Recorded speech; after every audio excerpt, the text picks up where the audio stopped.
Bonjour, c'est René. Dans cette vidéo, je voudrais vous partager mon expérience en matière d'interprétation en peinture.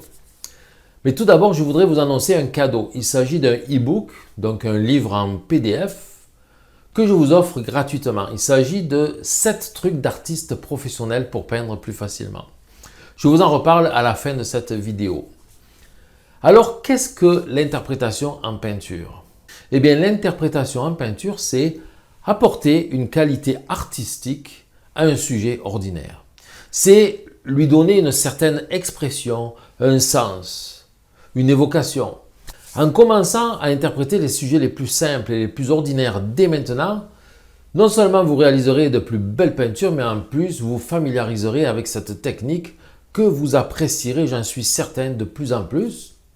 Et vous ne regarderez plus vos modèles, vos photos vraiment de la même manière. En regardant une vieille photo de vos vacances, vous découvrirez tout le potentiel d'en faire une belle toile.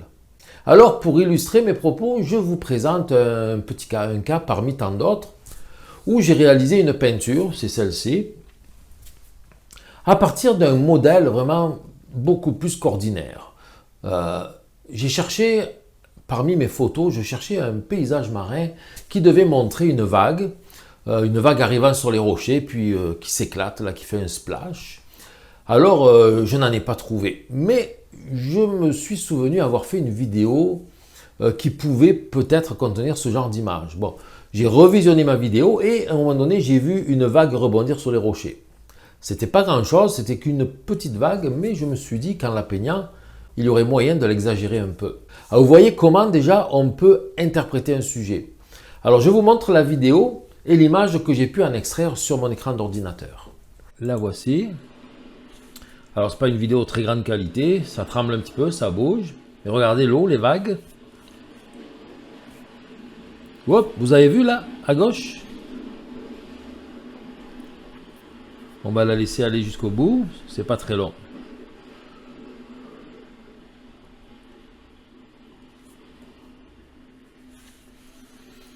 Voilà. Le pêcheur pourrait faire un tableau aussi à un moment donné, hein, avec un bon cadrage, bien sûr, pas comme celui-ci. Il faudrait revenir en arrière un petit peu, vous voyez. Voilà.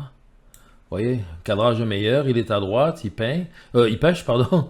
Il est tourné vers la gauche, nous avons un bel arrière-plan là-bas, des couleurs, un avant-plan ici qui donne une belle profondeur avec la diagonale ici. Vous voyez, une belle petite composition qui pourrait être tirée de cette vidéo pour faire la peinture d'un pêcheur avec les bateaux, tout ça.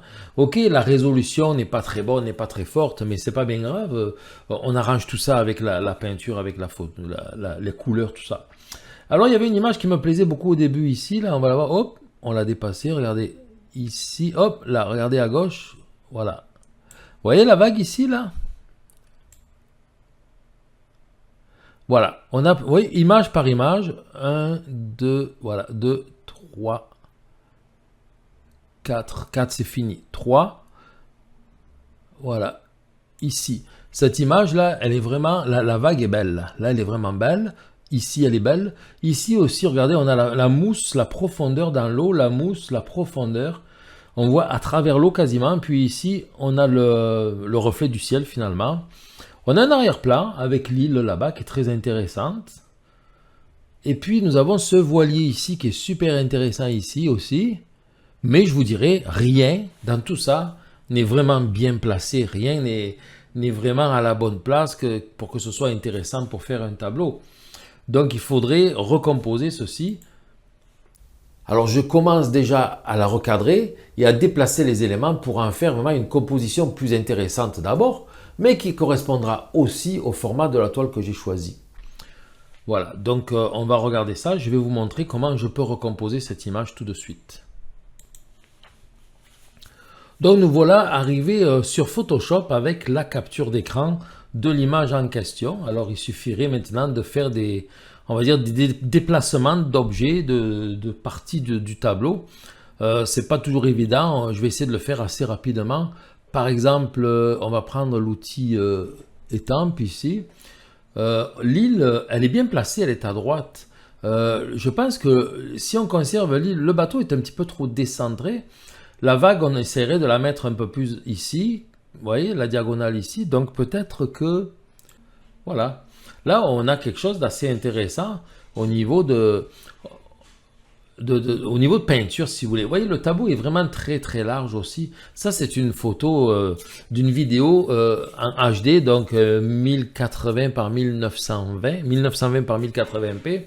On n'a pas un bon ratio pour faire une peinture, faire un tableau. Donc, il faudra recadrer aussi. Recadrer, ça veut dire qu'il va falloir déplacer des éléments certainement. Donc, le bateau ici, ce bateau, je vais le prendre, il me plaît beaucoup, et je vais le placer plutôt par ici. Vous voyez, hop. Voilà, c'est intéressant, on a la vague, le bateau. Donc maintenant, il va falloir recadrer. Donc je m'en viens dans l'outil recadrage, je vais aller chercher, si je fais une toile par exemple 14 par 18 ou 12-16 qui est un peu plus allongée, là on va prendre 16 en largeur et 12 en hauteur. Vous voyez, 12 par 16, ce que ça nous donne? Voilà. Si on rajoute là-dessus, on va dire une règle des tiers. Voilà, vous voyez, la vague, elle est quand même assez bien placée. Ah voilà, c'est en rouge. Hein, la vague, elle est quand même assez bien placée. Elle se trouve ici, pas loin de la règle des tiers. L'horizon est très très haut par rapport à la composition, ce qui est super beau. Le voilier, lui, est un petit peu plus centré, mais c'est pas grave, c'est pas le sujet principal. Et là, on a l'île qui est bien aussi pour la composition, qui est un peu plus sur le tiers aussi. Vous voyez, tout ça, là, ça nous fait une bonne composition. Ça nous fait finalement un assez bon tableau où il faudra qu'on mette peut-être encore plus d'importance aux rochers. Et à ce moment-là, les rochers, peut-être que ce que je ferais, là, si c'était, si c'est possible, on pourrait prendre tout ceci, là, voilà, tout l'avant-plan, vous voyez, et légèrement l'agrandir. Voilà. Pour lui donner aussi un petit peu plus d'importance. Mais voilà, encore mieux la composition. Ici, là, je vais refaire venir la règle des tiers. Vous voyez, c'est intéressant. Comme quoi, avec... bon, là, je l'ai fait avec Photoshop. C'est sûr que pas tout le monde a Photoshop. Vous pouvez prendre un crayon, une feuille de papier, redessiner. Vous pouvez prendre des ciseaux, découper, coller votre photo, l'imprimer en plusieurs fois, faire des démontages comme ça, couper, coller et arriver à réaliser finalement une nouvelle image à partir d'une image qui était déjà là, que vous avez imprimée, puis que vous avez pris en plus sur une vidéo. Imaginez un petit peu comment on va pousser loin. Alors vous allez dire, ouais, mais tout ça c'est du travail, ça ne me tente pas, j'aime pas ça faire ce travail-là. C'est pas si long que ça, mais l'avantage c'est que c'est votre tableau, c'est votre création, c'est vous qui avez fait la prise de vue, c'est vous qui avez recomposé tout ça. Alors ensuite de ça, j'ai pensé aux couleurs.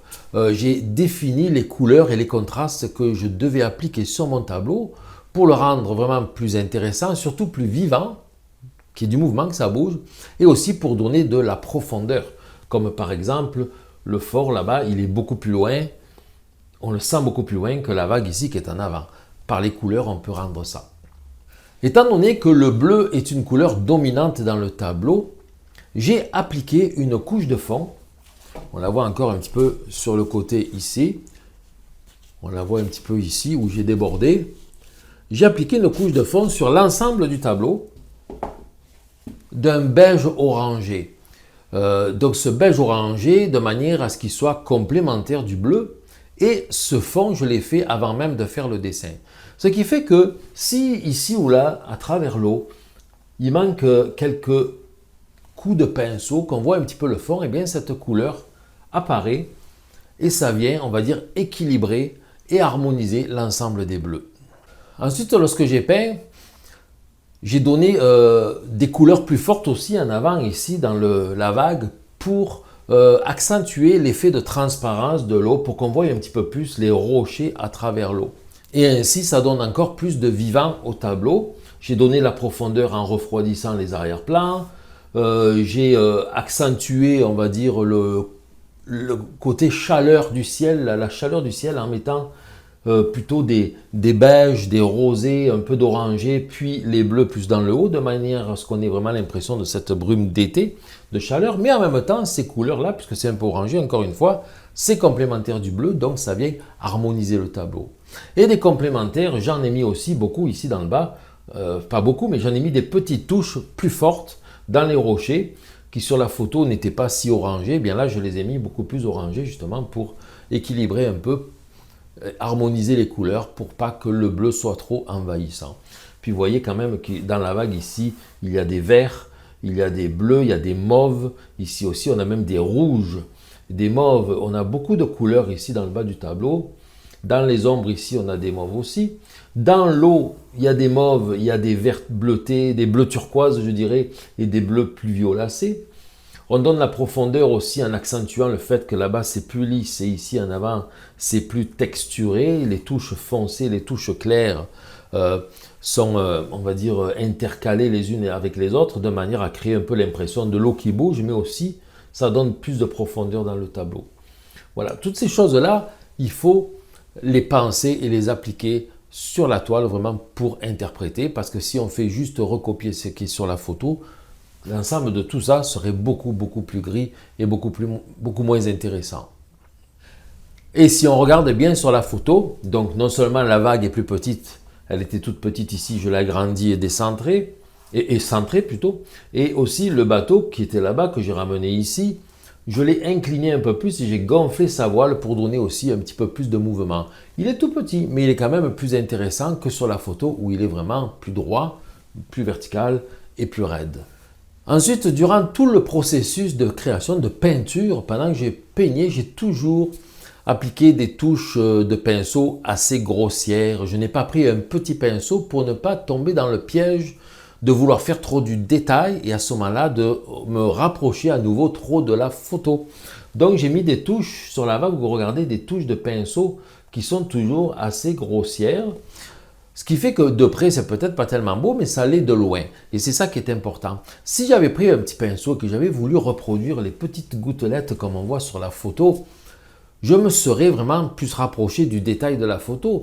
Et le danger, il est que je retourne vers de la reproduction plutôt que de l'interprétation. Et là, on va tomber forcément dans ce piège. On commence à faire des petits détails, puis on revient sur on va dire les mêmes couleurs que sur la photo. Les mêmes détails que sur la photo, on veut faire pareil, puis là c'est fini, c'est terminé. On va avoir une peinture qui va ressembler à une photo. Alors que là, c'est une peinture qui doit ressembler à une peinture. Vous savez, quand vous regardez des peintures des autres là, sur Internet ou sur des cartes de souhait, que vous dites « Waouh, c'est beau, j'aime ça cette peinture ». Regardez bien, analysez-la, puis vous allez voir qu'elle ne ressemble pas à une photo. C'est une peinture qui a été interprétée, où les couleurs ont été certainement ravivées pour donner plus de vie au tableau. Un mur de maison qui est gris, il va être peint avec des roses, des mauves, des oranges. Vous comprenez, c'est vraiment ça l'interprétation. Donc là, je vous en montre un exemple parmi tant d'autres, mais cet exemple, il est quand même simple, qui va vous permettre, si vous voulez, de plus comprendre ce processus qui est quand même assez facile. Alors, une chose très importante aussi, lorsqu'on est rendu plus à la fin du tableau, lorsque nous avons placé tous nos éléments, l'horizon, le bateau, le fort, la vague, tout ça, qu'on a placé nos couleurs, nos contrastes, nos valeurs, qu'on a bien avancé dans le tableau et qu'on se demande si c'est fini ou non, qu'on se demande qu'est-ce qui reste à faire, eh bien la chose la plus importante à faire, c'est de retirer le modèle, la photo, si vous l'avez ici à côté du tableau, enlevez-la et vous la cachez ou même vous la déchirez, vous la mettez à la poubelle, la photo, on ne veut plus la voir. Ça, c'est vraiment très important. Parce que sinon, à partir de maintenant, cette étape-là, si on continue à regarder la photo, on va trouver toujours des différences et on voudrait les corriger. Mais non, c'est normal d'avoir des différences puisqu'on a modifié les choses. Donc, on n'a plus besoin de la photo. On la jette. Et là, on prend du recul. Alors, le recul, c'est comment? Eh bien, je m'en vais, je sors de la pièce au moins 30 minutes minimum. Je ne regarde plus mon tableau, il faut que je l'oublie. Il sort de ma tête. Et là, 30 minutes après, ou plus, ça peut être même le lendemain si vous voulez, je reviens devant mon tableau, je le regarde, je l'analyse et je me pose les bonnes questions. À savoir, par exemple, est-ce que simplement, mes couleurs sont harmonieuses? Est-ce qu'il y a de la profondeur dans mon tableau? Est-ce que là, il y a du mouvement parce que je voulais représenter du mouvement? Est-ce qu'il est assez vivant? Est-ce que j'ai un sujet intéressant, un sujet qui ressort dans le tableau, où je sais bien où est le sujet est important? Vous voyez, c'est un petit peu ce genre de questions-là qu'il faut se poser par rapport au tableau. Et là, s'il y a des corrections à apporter, il faut les apporter sur le tableau pour la qualité du tableau et non pas pour la ressemblance avec la photo. Ça, c'est vraiment la chose la plus importante. Oubliez le modèle complètement et travailler seulement pour le tableau. Par exemple, j'aurais pu dire, bon, ben, je voudrais que le fort en arrière, là, il s'éloigne encore plus. Bon, ben alors je le rendrai encore plus gris, je le ferai plus clair. Et à ce moment-là, il reculerait encore un peu, hein, tout simplement. Je pourrais me dire, bon, mais admettons, si je n'avais pas mis le bateau, je pourrais dire, bon, ben, c'est trop vide, il manquerait un petit sujet complémentaire. Bon, ben, on ajouterait le bateau ici, ou celui-là. Vous voyez, il y en a un autre ici, là. On pourrait en mettre un troisième là, mais est-ce qu'il serait utile? Est-ce qu'il serait bien ou non? Il y en avait sur la photo des bateaux ailleurs, là. Je ne les ai pas tous mis. Peut-être qu'au contraire, si j'en mettais un là, eh bien, ça nous attirerait le regard à un endroit qui n'est pas du tout intéressant et on ne veut pas y amener le regard du spectateur. Vous voyez, on pense composition, on pense couleur, harmonie colorée, contraste, profondeur, toutes ces choses-là, pour finalement terminer le tableau, puis le signer. Voilà, c'est un petit peu ça la technique. Alors en utilisant cette technique, vous pourrez réaliser de superbes peintures vraiment à partir de vos photos les plus ordinaires. Et tout à coup, qu'est-ce qui se passe? Eh bien, tout à coup, vous vous trouvez avec des centaines de sujets puisque toutes vos photos les plus ordinaires que vous avez fait pendant vos dernières vacances et même les vacances d'il y a 10 ans, moi aussi j'ai fait des tableaux en ressortant mes vieilles diapositives de mon adolescence. C'est incroyable, là on se dit, waouh, ben voilà, il me manquait juste, à quoi ça sert la photo? Ben, c'est pour nous donner l'idée du sujet, l'idée de la composition aussi, le cadrage, l'idée de qu'est-ce qu'on a à mettre sur notre tableau, aussi l'idée d'une, on va dire, d'une atmosphère. Je peux très bien choisir une photo d'un paysage où il faisait pas beau, le ciel était gris, lourd, et le représenter sur ma toile. Ma photo va être extrêmement fade, mais ma toile, je vais pouvoir l'assaisonner, lui donner de la couleur, un ciel couvert, lourd, ça se peint, ça se fait. Un ciel orageux, des ombres fortes, tout ça. Tout peut se faire, mais il faut toujours penser à comment le rendre. Ça n'est plus qu'est-ce que je vais faire, mais comment je vais le faire à ce moment-là. On n'est plus vraiment dans un mode d'observation, on va être dans un mode de création. Et voilà, donc comme je vous ai expliqué ici, c'est là où vous allez pouvoir l'appliquer sur toutes sortes de sujets, toutes sortes d'atmosphères, de tableaux, tout ça. Voilà. Donc j'espère que cette technique va vous plaire et va vous intéresser, puis surtout que vous allez l'appliquer. Au moins essayez-la, essayez d'appliquer ça de manière à réaliser vraiment des tableaux qui vont être de plus en plus beaux, qui vont correspondre à tous les tableaux que vous voyez et lorsque vous les voyez, que vous vous dites « Waouh, c'est beau, j'aimerais peindre comme ça », ben, c'est comme ça qu'il faut faire tout simplement. Alors, je reviens sur le cadeau dont je vous ai parlé au début de la vidéo. Donc, c'est un e-book, donc un livre en PDF que je vous offre gratuitement. 7 trucs de pro pour peindre plus facilement. Simplement, pour l'obtenir, eh bien, il vous suffit de cliquer sur le lien qui est dans la description sous cette vidéo. Vous inscrivez pour le recevoir par courriel dans votre boîte email. Alors attention, vérifiez toujours lorsque vous inscrivez si ce n'est pas arrivé dans votre boîte de spam parce que souvent c'est ça qui arrive et c'est dommage parce que vous allez perdre, on va dire, ce cadeau. Alors inscrivez-vous et puis n'hésitez pas si vous avez aimé cette vidéo à cliquer sur j'aime. N'hésitez pas non plus à laisser vos commentaires, à réagir ou même poser vos questions, j'y répondrai avec plaisir. Merci pour m'avoir suivi et à bientôt pour une prochaine vidéo. Bye bye.